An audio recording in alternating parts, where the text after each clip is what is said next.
দ্বিতীয় অধ্যায় দিব্য ভাব এবং দিব্য সেবা। শ্লোক নম্বর 1।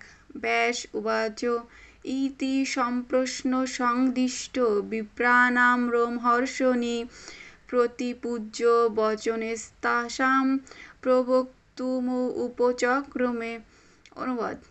রোমহর্ষণ পুত্র উগ্রশ্রবা সুত গোস্বামীর শৌনকাদি ব্রাহ্মণদের সেই সব প্রশ্নে সম্পূর্ণরূপে পরিতৃপ্ত হয়ে তাদের ধন্যবাদ জানালেন এবং তাদের প্রশ্নের উত্তর দিতে শুরু করলেন।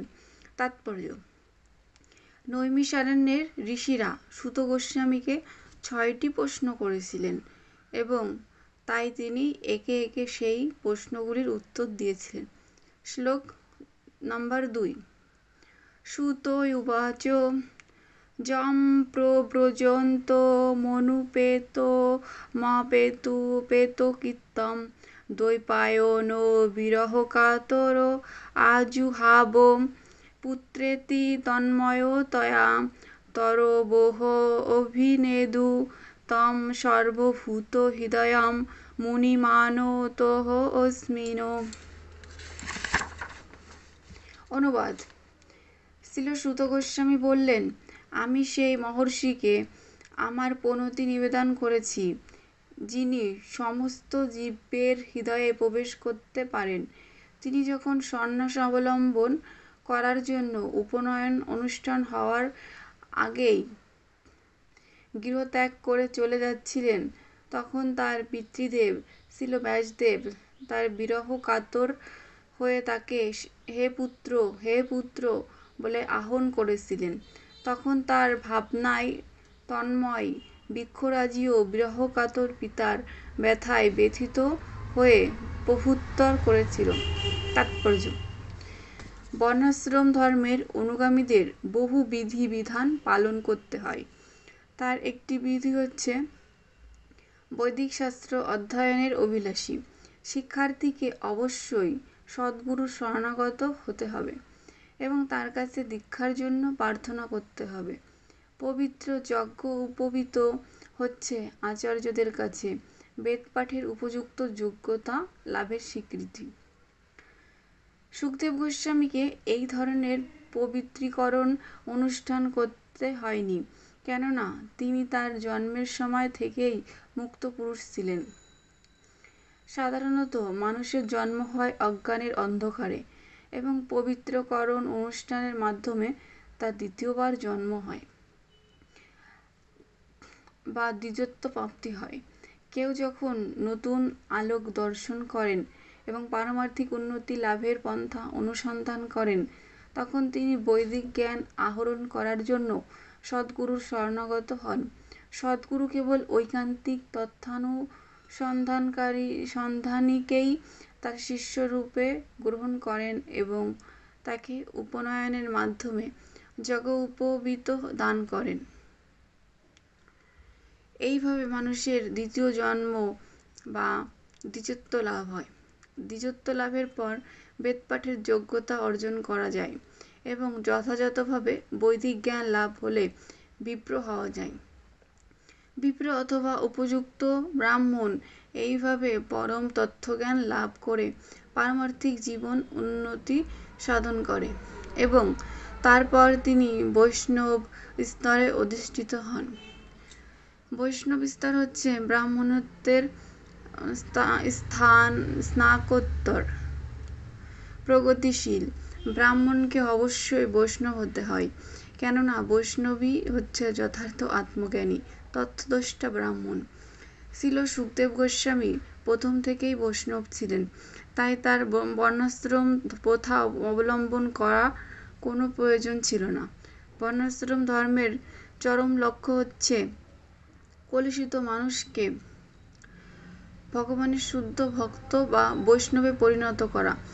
তাই কেউ যখন উত্তম অধিকারী বৈষ্ণবের কৃপায় বৈষ্ণবত্ব লাভ করেন, তখন তার যে কুলেই জন্ম হোক না কেন তাকে ব্রাহ্মণ বলে গণ্য করা হয়। সে ভাবধারা গ্রহণ করেই শ্রীচৈতন্য মহাপ্রভু যবন কুলজাত শ্রীল হরিদাস ঠাকুরকে নামাচার্যের পদে অভিষিক্ত করেছিলেন। শ্রীল শুকদেব গোস্বামী বৈষ্ণব রূপেই জন্মগ্রহণ করেছিল এবং সেই সূত্রে ব্রাহ্মণোচিত সমস্ত গুণাবলী স্বাভাবিকভাবেই তার মধ্যে বিরাজমান ছিল। তাই আনুষ্ঠানিকভাবে কিছু করার প্রয়োজন তার ছিল না। বৈষ্ণবের কৃপায় কিরাত, হুণ, আন্দ্র, পুলিন্দ, পুলস্কস, আভির, শুভ্ম, যবন, খস ইত্যাদি নীচ কুলোদ্ভূত মানুষেরাও সর্বোচ্চ পারমার্থিক স্তরে উন্নীত হতে পারে। শ্রীল সুখদেব গোস্বামী ছিলেন শ্রীল সুত গোস্বামীর গুরুদেব। তাই নৈমিষারণ্যের ঋষিদের প্রশ্নের উত্তর দিতে শুরু করার আগে তিনি শ্রীল গুরুদেব সুখদেব গোস্বামীকে তার সশ্রদ্ধ প্রণতি নিবেদন করেছেন। শ্লোক নম্বর ৩। যশানুভবাম অখিল শ্রুতি সারমেক মধ্যাত্মদীপমতিতীর্যতাম তমঃ অন্ধম সংসারিণাম করুণায় পুরাণগুহ্যম তম ব্যাস শৃণুমু উপয়ামি গুরুমুনীনাম। অনুবাদ: সংসাররূপ গভীর অন্ধকার উত্তীর্ণ হওয়ার অভিলাষী বিষয়াসক্ত মানুষদের কাছে কৃপা করে যিনি স্বীয় প্রভাব জ্ঞাপক সমস্ত বৈদিক জ্ঞানের সারভূত অনুপম আত্মতত্ত্ব প্রকাশক দীপ সদৃশ সর্ব পুরাণ রহস্য শ্রীমদ্ভাগবত বলেছিলেন, সেই মুনিগণের গুরু ব্যাস তনয় শ্রীল সুখদেবকে আমি আমার সশ্রদ্ধ প্রণতি নিবেদন করি। তাৎপর্য: এই প্রার্থনায় শ্রীল সুত গোস্বামী শ্রীমদ্ভাগবতের ভূমিকায় সারমর্ম বিশ্লেষণ করেছেন। শ্রীমদ্ভাগবত হচ্ছে বেদান্ত সূত্রের যথার্থ ভাষ্য। শ্রীল ব্যাসদেব সমস্ত বৈদিক জ্ঞানের সার সংকলনরূপ বেদান্ত সূত্র বা ব্রহ্মসূত্র প্রণয়ন করেছিলেন। সেই সারবস্তুর প্রকৃত ভাষ্য হচ্ছে শ্রীমদ্ভাগবত। শ্রীল সুখদেব গোস্বামী ছিলেন বেদান্ত সূত্র সম্বন্ধে সম্পূর্ণভাবে অভিজ্ঞ তত্ত্ববিদ। তাই তিনি তাঁর ভাষ্য শ্রীমদ্ভাগবত স্বীয় অনুভবের দ্বারা হৃদয়ঙ্গম করেছিলেন। আর মহাচ্ছন্ন জড় বিষয়াসক্ত যে সমস্ত মানুষ জড়জগতের অজ্ঞান অন্ধকার অতিক্রম করতে ইচ্ছুক, তাদের প্রতি তাঁর অন্তহীন করুণা প্রদর্শন করার জন্য তিনি এই অতি গোপনীয় জ্ঞান দান করেছিলেন। জড় বিষয়াসক্ত মানুষ যে সুখী হতে পারে না, সে সম্বন্ধে তর্ক করে কোনো লাভ নেই। ভববন্ধনে আবদ্ধ কোনো জীবই, তা সে ব্রহ্মাই হন অথবা একটি নগণ্য পিপীলিকাই হোক, কখনোই সুখী হতে পারে না। সকলেই সুখী হওয়ার চেষ্টা করে, কিন্তু জড় প্রকৃতির প্রভাবে সেই প্রচেষ্টা ব্যর্থ হয়। তাই জড় জগৎকে বলা হয় ভগবানের সৃষ্টির অন্ধকারাচ্ছন্ন প্রদেশ। তবে জড় বিষয়াসক্ত অসুখী মানুষেরা কেবল সেখান থেকে বেরিয়ে আসার বাসনা করার মাধ্যমেই সেখান থেকে বেরিয়ে আসতে পারে। দুর্ভাগ্যবশত তারা এত মূর্খ যে তারা সেখান থেকে বেরিয়ে আসতে চায় না। তাই তাদের উটের সঙ্গে তুলনা করা হয়। যে উট কাঁটা চেবানোর ফলে তার ক্ষতবিক্ষত মুখের রক্তের স্বাদকে কাঁটার স্বাদ মনে করে, তা উপভোগ করে, কিন্তু সে বুঝতে পারে না যে তা কাঁটার আঘাতে ক্ষতবিক্ষত তার নিজের মুখেরই রক্ত। তেমনি জড়বাদীদের কাছে তাদের নিজের রক্তের স্বাদ মধুর মতো মিষ্টি বলে মনে হয়, এবং যদিও সে নিরন্তর তার নিজের সৃষ্টি জড় বিষয়ের দ্বারা নানা রকম দুঃখ দুর্দশা ভোগ করে, তবুও সে সেখানে থেকে বেরিয়ে আসতে চায় না। এই ধরনের জড়বাদীদের বলা হয় কর্মী। এই রকম শত সহস্র কর্মীর মধ্যে কেবল ২-১ জন জড়জগতের কার্যকলাপের পরিশ্রান্ত হয়ে সেই বন্ধন থেকে মুক্ত হওয়ার বাসনা করে। এই ধরনের বুদ্ধিমান মানুষদের বলা হয় জ্ঞানী।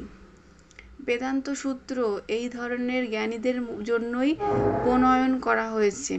কিন্তু পরমেশ্বর ভগবানের অবতার শিল ব্যাসদেব বুঝতে পেরেছিলেন যে ভবিষ্যতে বিবেকবর্জিত মানুষেরা বেদান্ত সূত্রের অপব্যবহার করবে, এবং তাই তিনি এই বেদান্ত সূত্রের ভাষ্যরূপে ভগবত পুরাণ প্রণয়ন করেছিলেন। এখানে স্পষ্টভাবে বলা হয়েছে যে শ্রীমদ্ ভগবত হচ্ছে ব্রহ্মসূত্রের প্রাকৃত ভাষ্য। শিল ব্যাসদেব তার পুত্র শিল সুখদেব গোস্বামীকে, যিনি ছিলেন মুক্ত পুরুষ, শ্রীমদ্ ভগবত দান করেছিলেন।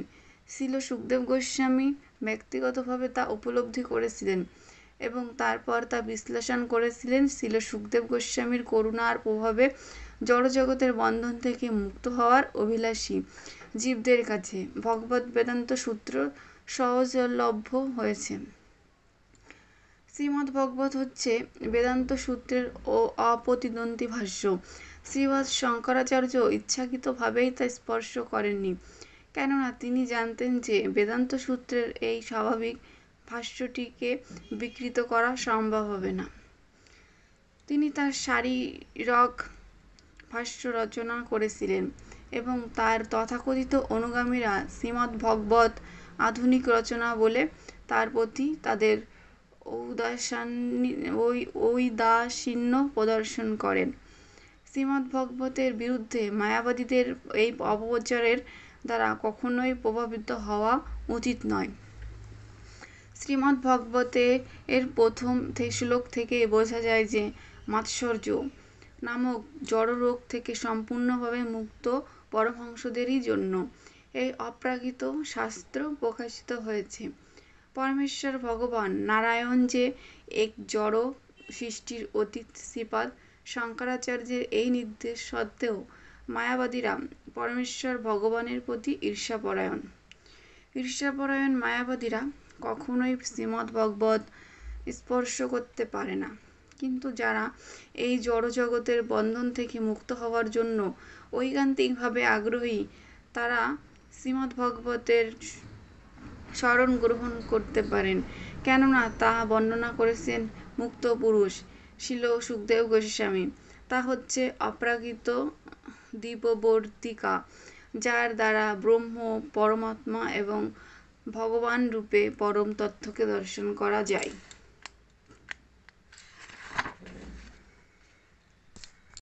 শ্লোক নম্বর 4। নারায়ণং নমস্কৃত্য নরং চৈব নরোত্তমং দেবীং সরস্বতীং ব্যাসং ততো জয়মুদীরয়েৎ। অনুবাদ: সংসার বিজয়ী গ্রন্থ শ্রীমদ্ ভগবত উচ্চারণ করার পূর্বে পরমেশ্বর ভগবান নারায়ণ, সর্বশ্রেষ্ঠ মানুষ নরনারায়ণ, ঋষি নামক ভগবত অবতার বিদ্যাদেবী সরস্বতী এবং ব্যাসদেবকে আমি আমার সশ্রদ্ধ প্রণতি নিবেদন করি। তাৎপর্য: সমস্ত বৈদিক শাস্ত্র এবং পুরাণ সমূহের উদ্দেশ্য হচ্ছে জড় অস্তিত্বের অজ্ঞানতম অন্ধকার জয় করা। অনাদিকাল ধরে জড় ইন্দ্রিয় সুখভোগের প্রতি আসক্ত হয়ে পড়ার ফলে জীব পরমেশ্বর ভগবানের সঙ্গে তার নিত্য সম্পর্কের কথা ভুলে গেছে। এই জড় জগতের সে নিরন্তর জীবন সংগ্রামে লিপ্ত এবং নানা রকম পরিকল্পনা করা সত্ত্বেও সে কখনোই এই জড় জগতের বন্ধন থেকে মুক্ত হতে পারে না। এই জীবন সংগ্রামে সে যদি জয়ী হতে চায়, তাহলে তাকে অবশ্যই পরমেশ্বর ভগবানের সঙ্গে তার নিত্য সম্পর্কের পুনঃপ্রতিষ্ঠা করতে হবে। এইভাবে যারা ভবরোগ নিরাময় করতে চায়, তাদের অবশ্য বেদ এবং পুরাণ আদি শাস্ত্র গ্রন্থের শরণাগত হতে হবে। মূর্খ লোকেরা বলে যে বেদের সঙ্গে পুরাণের কোনো সম্পর্ক নেই, কিন্তু প্রকৃতপক্ষে পুরাণ হচ্ছে বিভিন্ন ধরনের মানুষদের কাছে ভগবত তত্ত্ব বিশ্লেষণ করার উদ্দেশ্য। বেদেরই সংযোজন। সমস্ত মানুষই সমপর্যায়ভুক্ত নন। কিছু মানুষ সদ্গুণের দ্বারা প্রভাবিত, কিন্তু মানুষ রজগুণের দ্বারা প্রভাবিত, আর কিছু মানুষ তমগুণের দ্বারা প্রভাবিত। পুরাণগুলি এমনভাবে বিভক্ত হয়েছে যে যে কোনো শ্রেণীর মানুষই সেই সুযোগের সদ্ব্যবহার করে তাদের স্বরূপে অধিষ্ঠিত হতে পারে এবং জড়জগতের দুর্দশাগ্রস্ত অবস্থা থেকে মুক্ত হতে পারে। শ্রীল সুত গোস্বামী দেখিয়ে গেছেন পুরাণ কিভাবে পাঠ করতে হয়। যে সমস্ত মানুষ বৈদিক শাস্ত্র এবং পুরাণের বাণী প্রচার করতে চান তাদের পক্ষে এই পন্থা অনুসরণ করা উচিত। শ্রীমদ্ ভগবত হচ্ছে অমল পুরাণ এবং যে সমস্ত মানুষ চিরতরে এই জড়জগতের বন্ধন থেকে মুক্ত হওয়ার অভিলাষী তাদের জন্যই এটি বিশেষভাবে নির্দিষ্ট হয়েছে। শ্লোক নম্বর ৫। মুনয় সাধু পিষ্টোহ অহম ভবদ্ভিলোক মঙ্গলম যৎকৃত কৃষ্ণ সংস্পর্শ জেনাত্মা সুপসিদতি। অনুবাদ: হে ঋষিগণ, আপনারা আমাকে যথার্থ প্রশ্নই জিজ্ঞাসা করেছেন। আপনাদের প্রশ্নগুলি অতি উত্তম, কেননা সেগুলি কৃষ্ণ বিষয়ক এবং তাই তা জগতের মঙ্গল সাধন করে। এই ধরনের পরিপ্রশ্নের দ্বারাই কেবল আত্মা সম্পূর্ণরূপে প্রসন্ন হয়। তাৎপর্য: পূর্বে বলা হয়েছে যে শ্রীমদ্ভাগবতের পরম সত্যই হচ্ছে জ্ঞাতব্য বিষয়। তাই নৈমিষারণ্যের ঋষিদের প্রশ্নগুলি ছিল যথার্থ পরিপ্রশ্ন, কেননা সেগুলি ছিল পরমেশ্বর ভগবান পরম সত্য শ্রীকৃষ্ণের সম্বন্ধে। ভগবদ্গীতায় বলা হয়েছে, পরমেশ্বর ভগবান শ্রীকৃষ্ণ বলেছেন যে সমস্ত বেদের একমাত্র জ্ঞাতব্য বিষয় হচ্ছেন তিনি। তাই শ্রীকৃষ্ণ সম্বন্ধীয় প্রশ্নগুলিই হচ্ছে বৈদিক অনুসন্ধানের সারবস্তু। সমগ্র জগৎ প্রশ্ন এবং উত্তরের পূর্ণ। পশু পক্ষী মনুষ্য সকলেই নিরন্তর প্রশ্ন এবং উত্তরে ব্যস্ত। সকালবেলায় পাখিরা তাদের কুলায় প্রশ্ন এবং উত্তরে ব্যস্ত হয়, আবার সন্ধ্যাবেলায় তারা নীড়ে ফিরে প্রশ্ন এবং উত্তরে ব্যস্ত হয়। মানুষ রাতে গভীর নিদ্রায় যখন মগ্ন থাকে সেই সময়টি ছাড়া সর্বক্ষণ সে হয় প্রশ্ন করে নয়তো উত্তর দেয়। বাজারের দোকানদারেরাও প্রশ্ন উত্তরে ব্যস্ত, বিচারালয়ের আইনজীবীরাও প্রশ্ন উত্তরে ব্যস্ত, আর স্কুল কলেজে ছাত্ররাও প্রশ্ন উত্তরে ব্যস্ত। সংসদের দেশনেতারাও সকলে প্রশ্ন উত্তরে ব্যস্ত। রাজনীতিবিদেরা এবং সাংবাদিকেরাও প্রশ্ন উত্তরে ব্যস্ত। যদিও তারা সারা জীবন ধরে এইভাবে প্রশ্ন উত্তর নিয়েই ব্যস্ত থাকে, তবুও তারা প্রসন্ন হতে পারে না। আত্মার প্রসন্নতা কেবল কৃষ্ণ বিষয়ক প্রশ্ন এবং উত্তরের মাধ্যমে লাভ করা যায়। শ্রীকৃষ্ণ হচ্ছেন আমাদের সবচাইতে অন্তরঙ্গ প্রভু, সখা, পিতা, পুত্র এবং প্রেমিক। শ্রীকৃষ্ণকে ভুলে যাওয়ার ফলে আমরা প্রশ্ন এবং উত্তরের কত বিষয় উদ্ভাবন করছি, কিন্তু আরেকটিও আমাদের পূর্ণ প্রসন্নতা দান করতে পারে না। শ্রীকৃষ্ণ ব্যতীত সবকিছুই কেবল ক্ষণিকের তৃপ্তি দান করতে পারে। তাই আমরা যদি পূর্ণরূপে পরিতৃপ্ত হতে চাই তাহলে আমাদের শ্রীকৃষ্ণের সম্বন্ধে প্রশ্ন করতে হবে, অথবা শ্রীকৃষ্ণ সম্বন্ধীয় প্রশ্নের উত্তর দিতে হবে। আমরা প্রশ্ন না করে অথবা উত্তর না দিয়েও এক মুহূর্ত থাকতে পারি না। যেহেতু শ্রীমদ্ভাগবত শ্রীকৃষ্ণ বিষয়ক প্রশ্ন এবং উত্তরের আলোচনা করে, তাই এই অপ্রাকৃত গ্রন্থটি পাঠ করে অথবা শ্রবণ করে আমরা সর্বোচ্চ আনন্দ লাভ করতে পারি। তাই মানুষের কর্তব্য হচ্ছে শ্রীমদ্ভাগবতের তথ্য হৃদয়ঙ্গম করে সব রকমের সামাজিক, রাজনৈতিক অথবা ধর্ম বিষয়ক সমস্যার সমাধান করা। শ্রীমদ্ভাগবত এবং শ্রীকৃষ্ণ হচ্ছেন সব কিছুরই সার সমষ্টি। শ্লোক নম্বর ৬। স বৈ পুংসাম পরধর্ম যত ভক্তিরধৈর্য যে অহেতুক প্রতিহতা যজাত্ম সুপসিদতি। এর অনুবাদ: সমস্ত মানুষের পরম ধর্ম হচ্ছে সেই ধর্ম যার দ্বারা ইন্দ্রিয়জাত জ্ঞানের অতীত শ্রীকৃষ্ণের অহেতুকী এবং অপ্রতিহত ভক্তি লাভ করা যায়। সেই ভক্তি বলে অনর্থ নিবৃত্তি হয় আমরা আত্মা যথার্থ প্রসন্নতা লাভ করে। তাৎপর্য: এইখানে ছিল সুত গোস্বামী নৈমিষারণ্যের ঋষিদের প্রথম প্রশ্নের উত্তর দিয়েছেন। ঋষিরা তাকে অনুরোধ করেছিলেন সমস্ত বৈদিক শাস্ত্রের সারমর্ম বিশ্লেষণ করতে এবং তার মূল তথ্যটি দান করতে, যাতে কলিযুগের অধঃপতিত মানুষেরা তা অনায়াসে গ্রহণ করতে পারে। বেদে মানুষের জন্য দুটি মার্গ বর্ণিত হয়েছে। তার একটি হচ্ছে প্রবৃত্তি মার্গ অথবা ইন্দ্রিয় সুখ উপভোগের পন্থা এবং অন্যটি হচ্ছে নিবৃত্তি মার্গ অথবা ইন্দ্রিয় সুখ ত্যাগের পন্থা। প্রবৃত্তি মার্গ হচ্ছে নিকৃষ্ট এবং পরমেশ্বর ভগবানের জন্য ইন্দ্রিয় সুখ ত্যাগ করার পন্থা। নিবৃত্তি মার্গ হচ্ছে উৎকৃষ্ট পন্থা। জড়জাগতিক জীবন হচ্ছে জীবের একটি রোগাগ্রস্ত অবস্থা।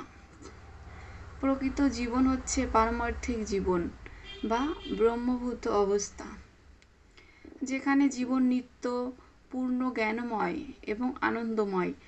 জড়জীবন অনিত্য,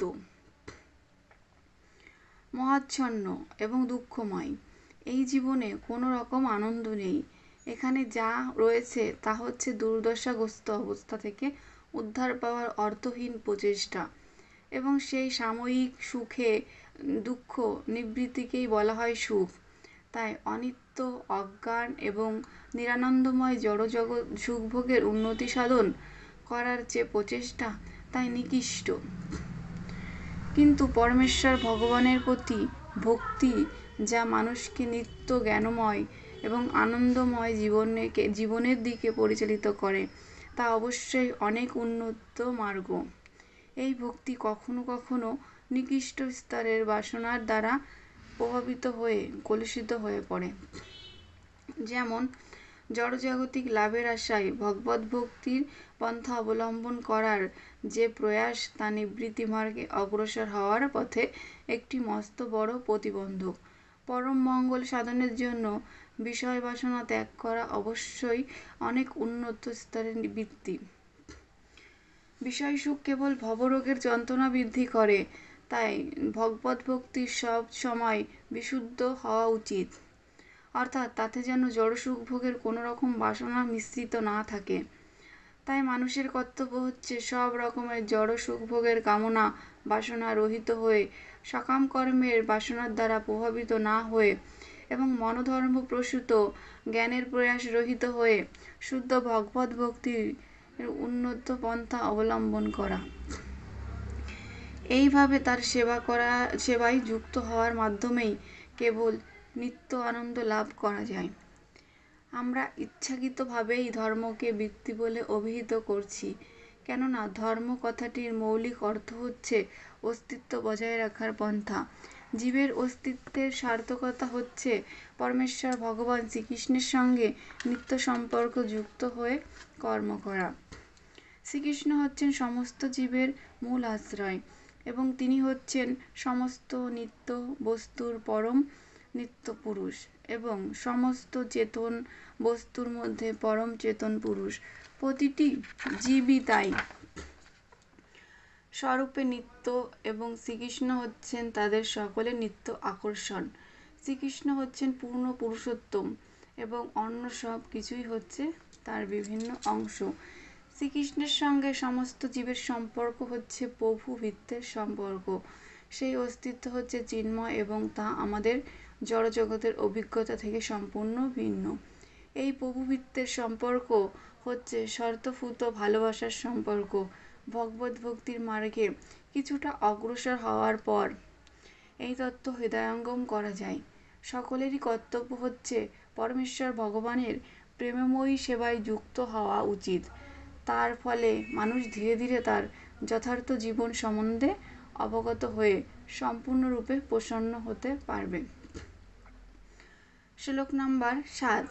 বাসুদেবে ভগবতী ভক্তিযোগ প্রয়োজিত জনয়তেষু বৈরাগ্যম জ্ঞানম চ যদতৈ ধৈতুকম। অনুবাদ: ভক্তি সহকারে পরমেশ্বর ভগবান শ্রীকৃষ্ণের সেবা করা হলে অচিরেই শুদ্ধ জ্ঞানের উদয় হয় এবং জড়জাগতিক বিষয়ের প্রতি অনাসক্তি আসে। তাৎপর্য: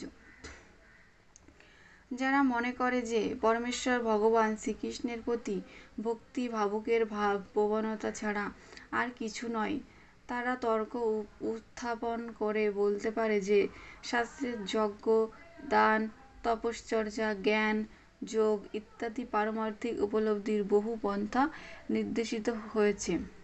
তাদের মতে যারা উচ্চতর স্তরের কার্যকলাপ অনুষ্ঠান করতে পারে না, তাদের জন্যই ভগবদ্ভক্তির পন্থা নির্দেশিত হয়েছে। অনেকে আবার বলে যে ভগবদ্ভক্তির পন্থা শূদ্র, বৈশ্য এবং স্ত্রীলোকদের জন্য নির্দেশিত হয়েছে, কিন্তু তাদের এই উক্তির কোনো সত্যতা নেই। ভগবদ্ভক্তি হচ্ছে সমস্ত পারমার্থিক কার্যকলাপের মধ্যে সর্বশ্রেষ্ঠ এবং তাই এই পন্থা মহিমান্বিত এবং তা অত্যন্ত সরল।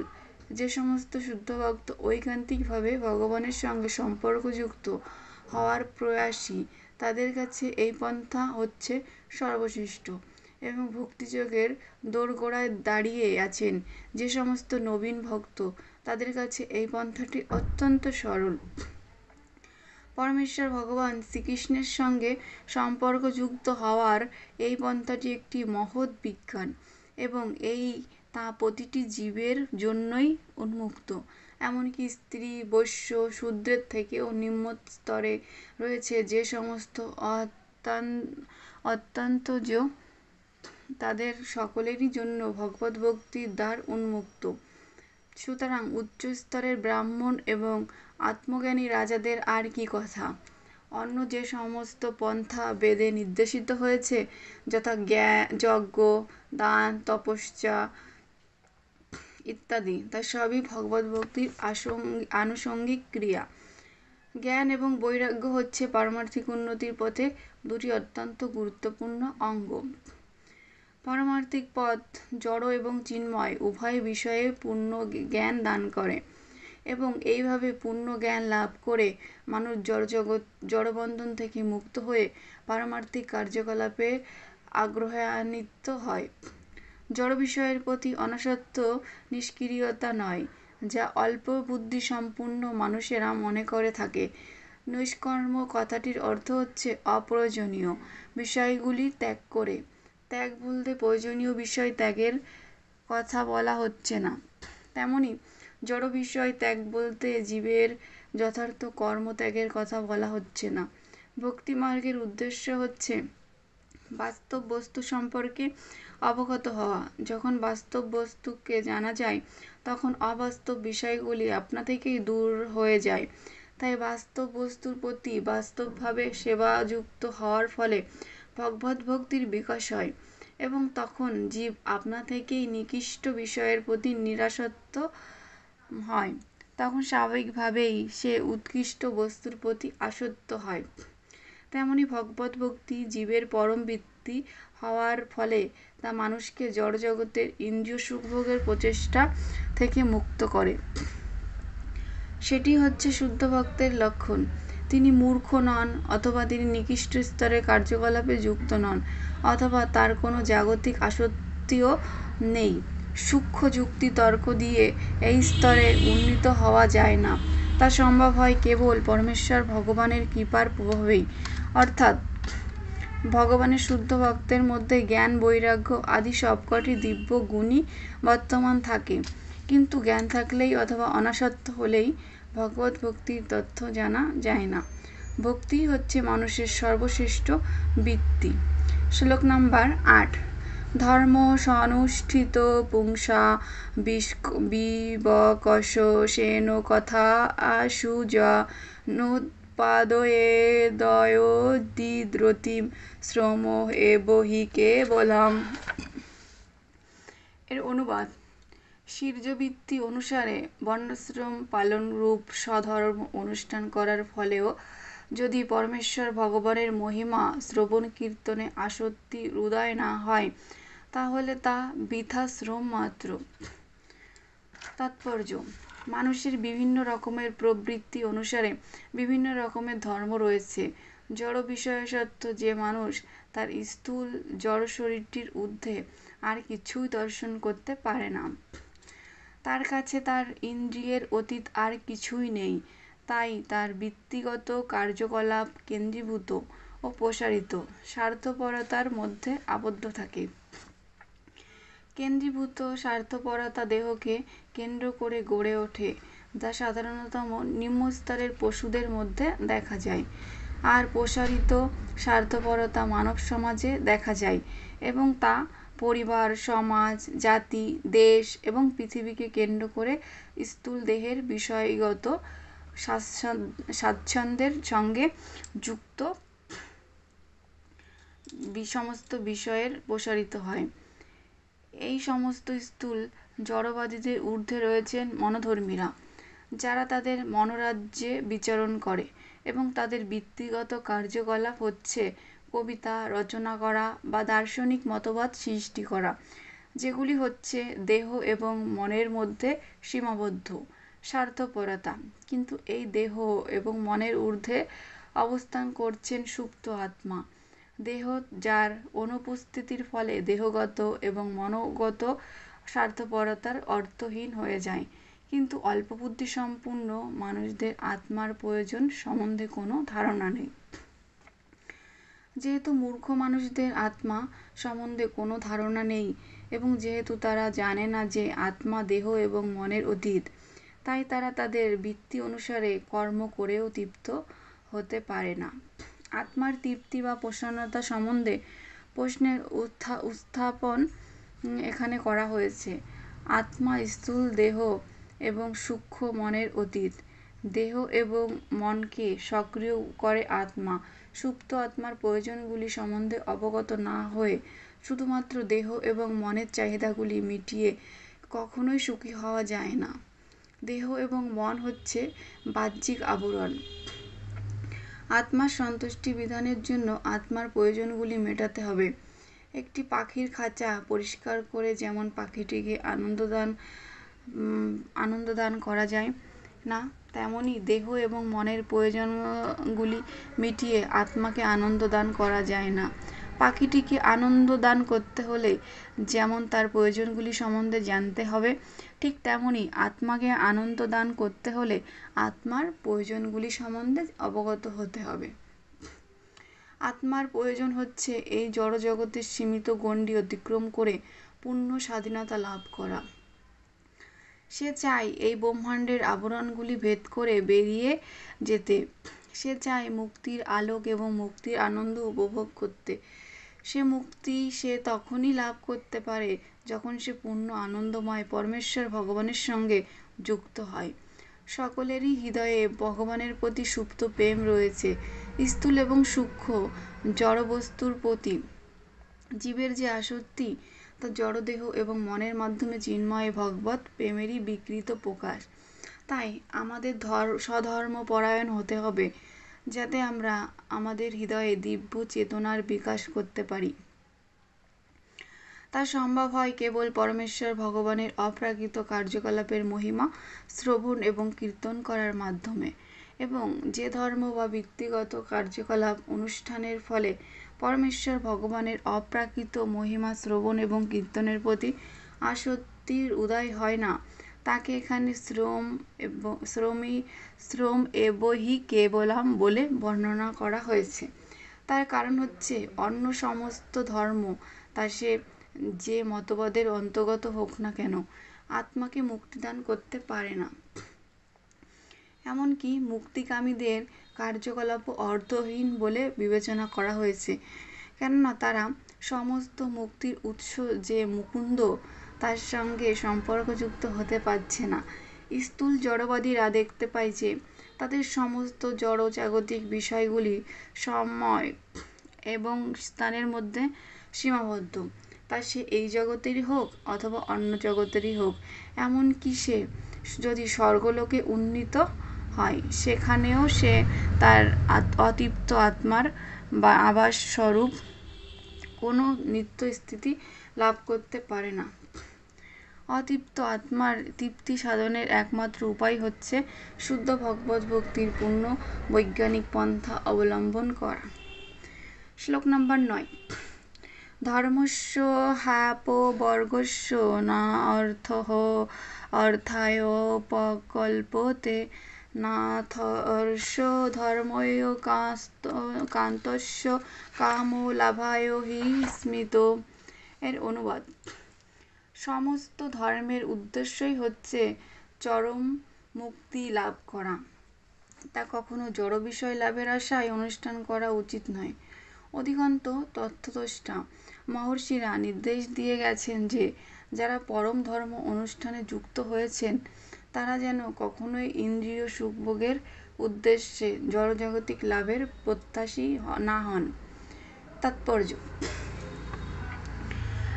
আমরা পূর্বেই আলোচনা করেছি যে পরমেশ্বর ভগবানের প্রতি শুদ্ধ ভক্তি অনুশীলনের ফলে আপনা থেকেই শুদ্ধ জ্ঞানের উদয় হয় এবং জড় বিষয়ের প্রতি আসক্তি রহিত হয়।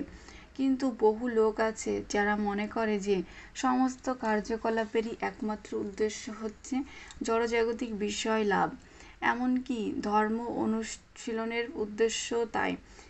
পৃথিবীর প্রায় সর্বত্রই জনসাধারণের জাগতিক লাভের আশাতেই কেবল ধর্ম অনুষ্ঠান করে। এমনকি বৈদিক শাস্ত্রেও সব রকমের ধর্ম আচরণের সঙ্গে জড়জাগতিক লাভের প্রলোভনও জুড়ে দেওয়া হয়েছে এবং অধিকাংশ মানুষই ধর্ম আচরণের মাধ্যমে এই সমস্ত লাভের প্রতি অথবা প্রলোভনগুলির প্রতি আসক্ত। তথাকথিত ধর্মপরায়ণ মানুষদের কেন এই ধরনের জড় বিষয় লাভের প্রলোভন দেখানো হয়েছে? কেননা জড় বিষয় লাভের ফলে তাদের ইন্দ্রিয় সুখ উপভোগের বাসনা পূর্ণ হয়। এই ধরনের তথাকথিত ধর্ম অনুশীলনের ফলে বিষয় লাভ হয় এবং বিষয় লাভের ফলে জড় কামনা বাসনা চরিতার্থ করা যায়। ইন্দ্রিয় সুখভোগই হচ্ছে সকাম কর্মীদের সমস্ত কর্মের উদ্দেশ্য। কিন্তু শ্রীল সুত গোস্বামীর মতে শ্রীমদ্ভাগবতের সিদ্ধান্ত অনুসারে এই শ্লোকে তা বাতিল করা হয়েছে। কেবল জড় বিষয় লাভের উদ্দেশ্যে কখনোই কোনো রকম ধর্ম আচরণ করা উচিত নয়। জড় বিষয় লাভ হলেও তা ইন্দ্রিয় সুখ উপভোগের জন্য ব্যবহার করা উচিত নয়। জড় বিষয় কিভাবে উপযোগ করা উচিত তা নিচে বর্ণিত হয়েছে। শ্লোক নম্বর 10। কামস্য নেতীন্দ্রিয় প্রীতিলাভ জীবেতে যাবতা জীবস্য তথ্য জিজ্ঞাসানার্থ শ্রেয় কর্মভি। অনুবাদ: ইন্দ্রিয় সুখভোগকে কখনোই জীবনের উদ্দেশ্য বলে গ্রহণ করা উচিত নয়। সুস্থ জীবন যাপন করা অথবা আত্মাকে নির্মল রাখার বাসনাই কেবল করা উচিত। কেননা মানব জীবনের উদ্দেশ্য হচ্ছে পরম তত্ত্ব সম্বন্ধে অনুসন্ধান করা, এছাড়া অন্য কোনো উদ্দেশ্য নিয়ে কর্ম করা উচিত নয়। তাৎপর্য: সম্পূর্ণরূপে মোহাচ্ছন্ন জাগতিক সভ্যতা আজ ভ্রান্তভাবে বিষয়ভোগের উদ্দেশ্যে পরিচালিত হচ্ছে। এই ধরনের সভ্যতায় জীবনের প্রতিটি স্তরে বিষয়ভোগেরই জীবনের একমাত্র উদ্দেশ্য হয়ে দাঁড়িয়েছে। রাজনীতিতে, সমাজসেবায়, পরমার্থবাদে, লোকহিতৈষণায় এবং চরমে ধর্ম অনুষ্ঠানে, এমনকি মুক্তির আকাঙ্ক্ষাতেও সেই ইন্দ্রিয় তৃপ্তির বাসনা ক্রমান্বয়ে বর্ধিত অবস্থায় বর্তমান। রাজনীতির ক্ষেত্রে গণনেতারাও তাদের ইন্দ্রিয় সুখভোগের প্রয়াসে পরস্পরের সঙ্গে লড়াই করছে। ভোটদানকারী জনসাধারণ যে নেতা তাদের সবচাইতে বেশি ইন্দ্রিয় সুখভোগের আশ্বাস দিচ্ছে তাকেই ভোট দিচ্ছে। ভোটদানকারী জনসাধারণের ইন্দ্রিয় তৃপ্তি যখন বিঘ্ন ঘটছে তখন তারা নেতাদের গদিচ্যুত করছে। নেতারা সর্বদাই ভোটদানকারীদের নিরাশ করছে, কেননা তারা তাদের প্রতিশ্রুতি অনুসারে ভোটদানকারীদের ইন্দ্রিয় তৃপ্তি সাধন করতে পারছেন না। সমস্ত ক্ষেত্রেই এটা চলছে। জীবনের সমস্যাগুলি নিয়ে কেউ মাথা ঘামাচ্ছে না। এমনকি যারা মুক্তির কামনা করছে তারাও তাদের ইন্দ্রিয় তৃপ্তি সাধনের জন্য পরম তথ্য বা ব্রহ্মে লীন হয়ে গিয়ে তাদের সত্তা বা আত্মাকে হত্যা করার চেষ্টা করছে। কিন্তু শ্রীমদ্ভগবতে নির্দেশ দেওয়া হয়েছে যে ইন্দ্রিয় সুখভোগের উদ্দেশ্য জীবনযাপন করা উচিত নয়। কেবল জীবন ধারণের জন্য যতটুকু বিষয় ভোগের প্রয়োজন ততটুকুই গ্রহণ করা উচিত, ইন্দ্রিয় সুখভোগের জন্য নয়। দেহটি যেহেতু ইন্দ্রিয় দিয়ে গঠিত, সেই জন্য তার অনন্তর কিছু পরিমাণ বিধিনিষেধগুলি মেনে চলতে হবে।